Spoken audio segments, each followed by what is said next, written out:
Welcome to Beautiful Work, Beautiful Life. I am so happy that you are here with me today. Today, we are talking all things perfectionism. And I don't love this topic because it's an area of life that I know very well. I used to say a recovering perfectionist, and now I like to think that I am just learning and growing a new way of being. I am still a perfectionist. It shows up in my life at times when I don't expect it, and other times where I know it's coming. But perfectionism is something I know well. I've lived in that cycle of perfectionism for decades now, and I still work on that, trying really hard to show up and be someone, a mere mortal in my imperfection. So that's what we're talking about today, and I'm so excited to share this conversation with you. Before I dive in and tell you all my thoughts about perfectionism, I want to introduce myself. I am Laurel Boivin. I'm co-host of the Beautiful Work, Beautiful Life podcast. I'm also a life and leadership coach based in New Hampshire, and I work with clients all over, virtually and sometimes in person.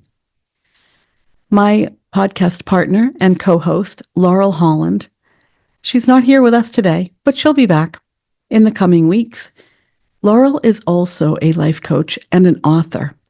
I'll make sure that our contact information and a little bit more description about the work we do and our businesses, you'll find that in the show notes in case you want to reach out to us, in case you want to email us, in case you want to work with us. So with that, let's dive in. Perfectionism. First, I want to talk a little bit about what it is. Now, if you are someone who has perfectionist tendencies, or if you just, it's your desire to have things be perfect, look perfect, to go perfectly.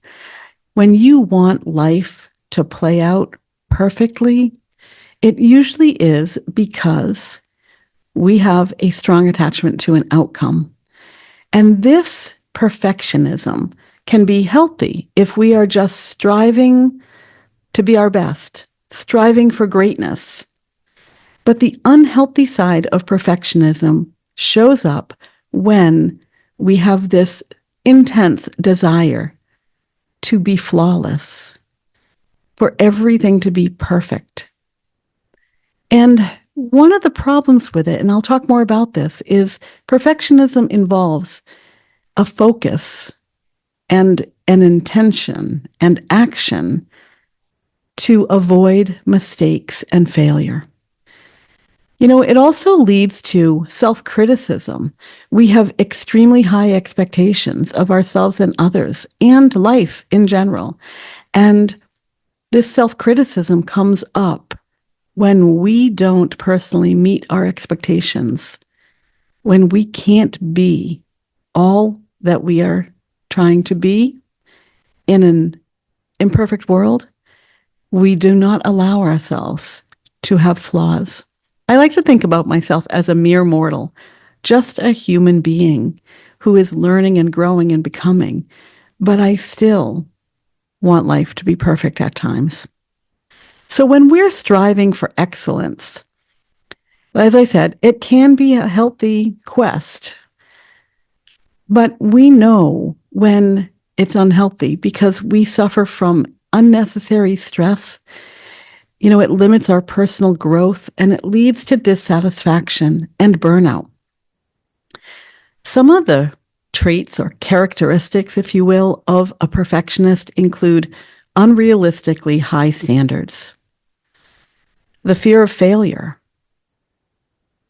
self-criticism and judgment, all or nothing thinking. And then there's my favorite, procrastination and avoidance, when we try to avoid failure and try to avoid imperfection. And then some of the behaviors, when we think about the behaviors of a perfectionist, sometimes we lose sight of what's really important. We spend excessive amount of time on the details and we let go of other important things that we should be prioritizing. So those are some of the characteristics. And I'm so curious, do you find those characteristics resonate with you? Do you try to outgrow or overcome some of those characteristics, or maybe just try to improve those characteristics where maybe you just are striving to do a little less? I want to give an example of that. I never thought of myself as an all or nothing thinker. But more recently, in the last few years, I've been really, really looking at where my perfectionism shows up, and it shows up a lot in my work, in my content creation, or in my speaking. And I hold myself to really high standards. Now, I've got to say, I'm not a trained speaker. I am not a professional speaker, and I'm not a professional writer. I have written through my career, and I think I write pretty well. But when I hold myself to perfectionism and I want things to be perfect, it gets in my way. It slows me down. And so in the last few years, I really have tried to adopt an 80-20 rule, where is it 80% good enough? 80% of the time, it's perfect. 20% of the time, or 20% of a particular piece of writing, is not perfect, but is it enough? And so when I think about that all or nothing thinking, that enoughness, can we maybe soften some of our thoughts about our own enoughness? Can we be enough when we are not 100% or 110% perfect? So the problem with perfectionism, now there's a lot of problems with perfectionism, but I'm going to go through a few, because perfectionism really does have negative effects on our mental, emotional, and physical well-being. And as I said, it can cause burnout. It is one of the causes of burnout. So some of the other problems with perfectionism include, number one, it increases our stress and anxiety. Sometimes our stress and anxiety become chronic because of the pressure we put on ourselves to meet unrealistic standards or expectations. Like I said, it can lead to burnout and exhaustion. And we have this underlying constant worry, even if it's not conscious, if we're not conscious of it, even if it's not on the top of our mind or the tip of our tongue, we have this underlying worry about failure and making mistakes. Number two is procrastination and avoidance. This one shows up a bit for me when I'm taking on and learning new things, especially when I'm worried about being judged by others for my not knowing or my less than expert skill in a particular area. I might procrastinate. I do procrastinate. And maybe I avoid starting something because I don't know if I can do it perfectly. So this shows up, this avoidance, this procrastination, because a perfectionist often cannot begin something until they or we know that we can do it perfectly. So it interferes with our progress. Sometimes it even gets in the way of us just starting something. Number three is that perfectionism reduces our creativity because we are so focused on avoiding mistakes and holding ourselves to rigid expectations about how perfect something will be, that we really do reduce our own creativity. And it gets in the way of us exploring new ideas or taking risk and learning new things. And it gets in our way of experimentation, and it can hinder our own development and the development of original and innovative ideas, thoughts, and solutions. Number four is that perfectionism lowers our self-esteem and it increases our self-criticism. So perfectionists are highly self-critical. They judge themselves harshly for not meeting their own standards. At a time in my corporate career, I admit now I was a little snarky at times, and I held myself to very high expectations. I could do more. I could make others happy. I could finish projects. I could, all of the things. I could work longer hours. And I often held myself to those standards and really looked at others in comparison of could they hold their own to the standard that I was setting myself to. At one time in my life, I used to say, I don't expect other people to do any more than I'm expecting myself to do. But the reality was I held myself to really high standards. So when we do this, where it lowers our self-esteem is because we really start to we sense a diminished self-worth if we are not achieving to the standards we set, or we are not achieving perfection. It can lead to our feelings of inadequacy and a belief that we're not good enough. The other thing it does is impact our ability to recognize our own accomplishments, and we might never have that sense of accomplishment and achievement and satisfaction in our achievements if we are holding ourselves to unrealistic standards of perfection. Number 5 is perfectionism impacts our relationships negatively. So perfectionism strains our relationships and it results in conflict. Think about when we set unrealistic expectations for ourselves. Often we have high expectations of others as well. And when other people don't meet our expectations, we no longer trust them. We don't have belief that they can meet our expectations. And that causes us to be disappointed, maybe disillusioned, frustrated when people let us down or don't meet our high expectations. But the reality is those expectations are unrealistic and almost impossible to meet sometimes. So letting go of these high standards and impossible expectations will improve our relationship.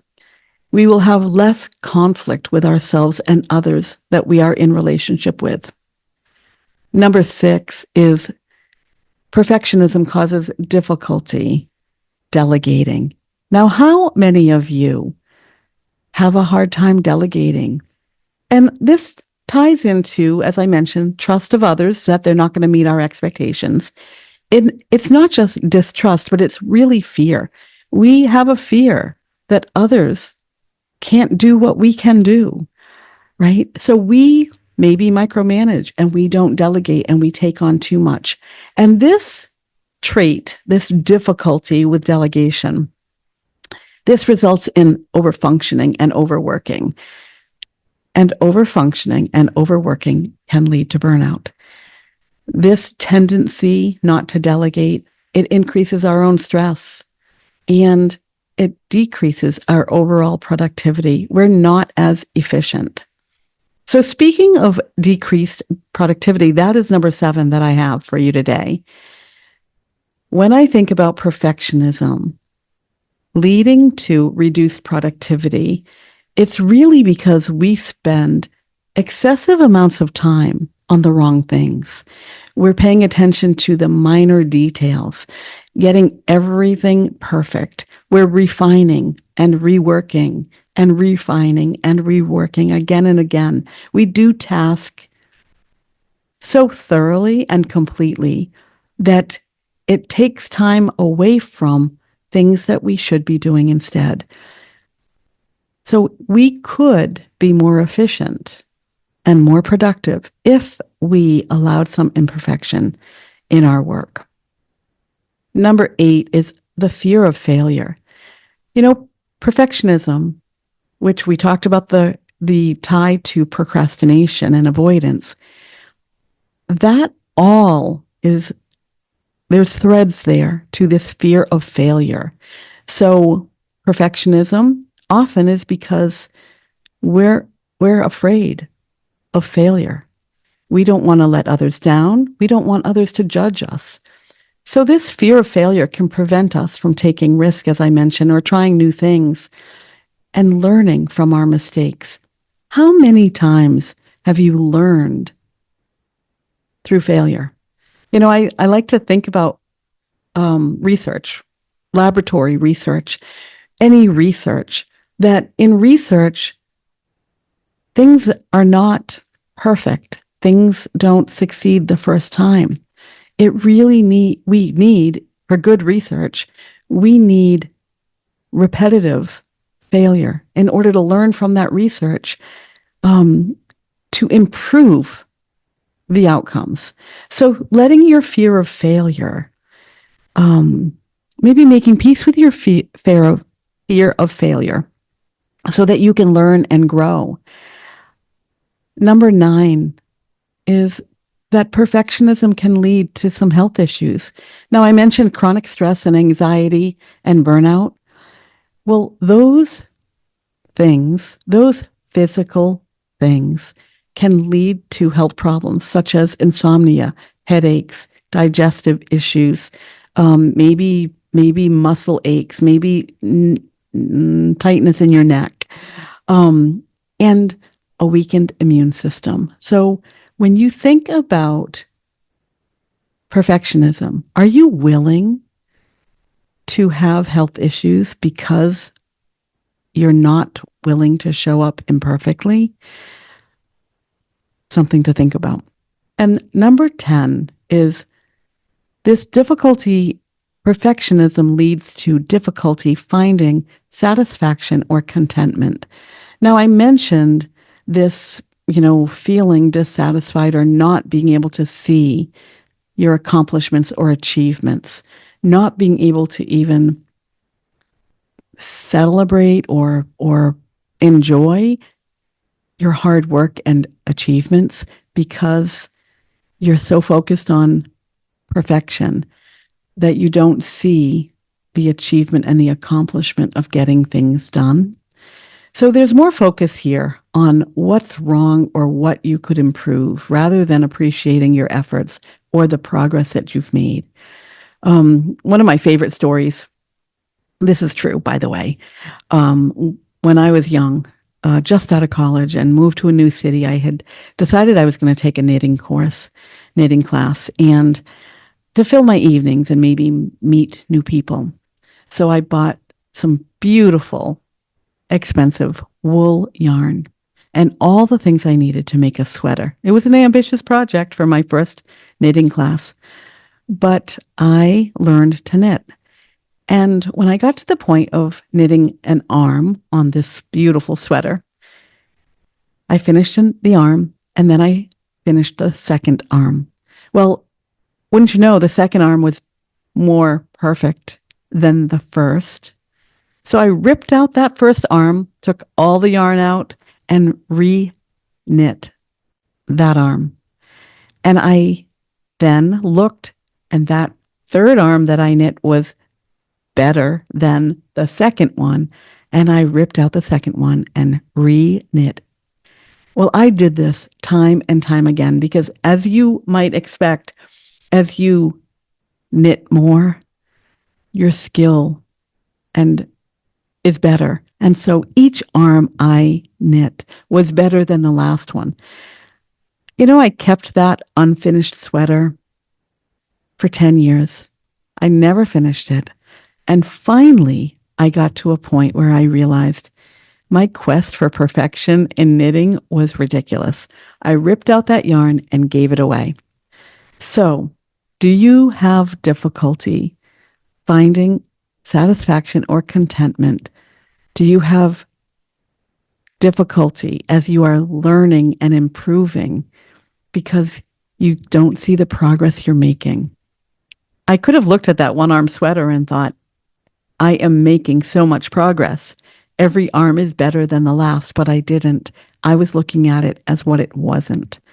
So those are the things, I guess, that that perfectionism causes.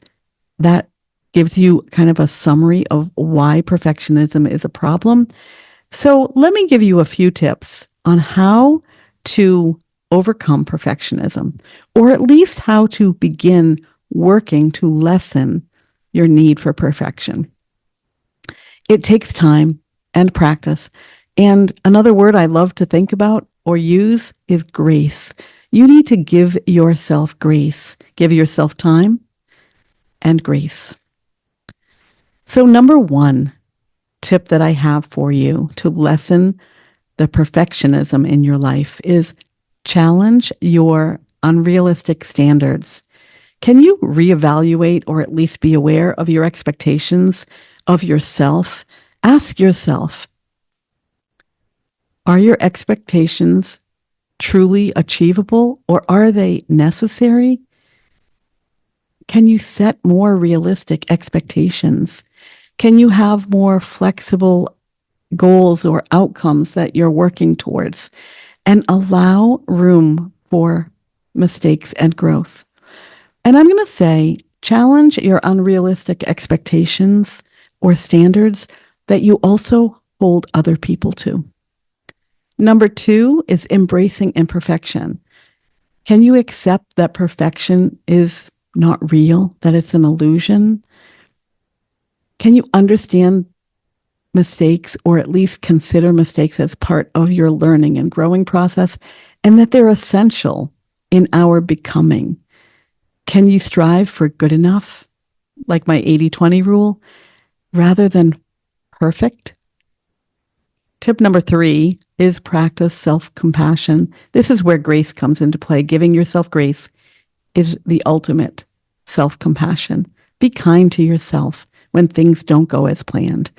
Instead of harshly criticizing yourself, offer yourself words of encouragement and understanding. And if that is hard for you, one of my favorite activities is replaying the scene in your head or retelling the story of something that didn't go your way and wasn't perfect as an I Love Lucy episode. I did this work with a client once who was trying to set the perfect Christmas morning experience for her son, who was home. He had traveled across country to be with her and his dad over the holidays. And he loved drinking coffee, good coffee. So she went out and bought an expensive espresso machine and expensive coffee. And on Christmas morning, she couldn't get it to work. She could not, for the life of her, pull off a perfect cup of espresso for her son. She was frustrated. It was not the scene she thought it was going to be. And when she was telling me about this frustration and disappointment, she was sad that she couldn't make this happen. And when I asked her to tell me the story as an I Love Lucy episode, she could see the humor in herself and let it go. So practice self-compassion. Tip number 4 is focus on the process, not the outcome. Can you shift your focus to this journey that you're on? You're learning and growing and becoming. Can you enjoy the learning and growing and becoming rather than obsessing over a perfect outcome? Sometimes we grip the outcome so tight that we don't know we're trying to control the outcome through perfection. But that is really what happens. Tip number 5 is setting time limits. Now, this is hard for perfectionists, but can you avoid the redoing and redoing and redoing, the endless tweaking and revising that goes on when we are trying to get something perfect? Can you set a time limit for a task so that you can move a project forward and prevent this procrastination and perfectionism from getting in the way of progress? Tip number 6 Can you break your task into smaller steps? Can you break down things to manageable steps, and you're avoiding overwhelm, you're completing small tasks, and these small tasks become achievable goals that help you develop a sense of accomplishment and reduce anxiety. Tip number 7 is ask for feedback and accept feedback. When I think about this, often perfectionists do not like feedback because we don't want to be less than perfect. We don't want to disappoint ourselves and others. But receiving feedback is a really good way for you to be able to assess your growth and progress. Let me just leave you a couple more things, a couple more that I have.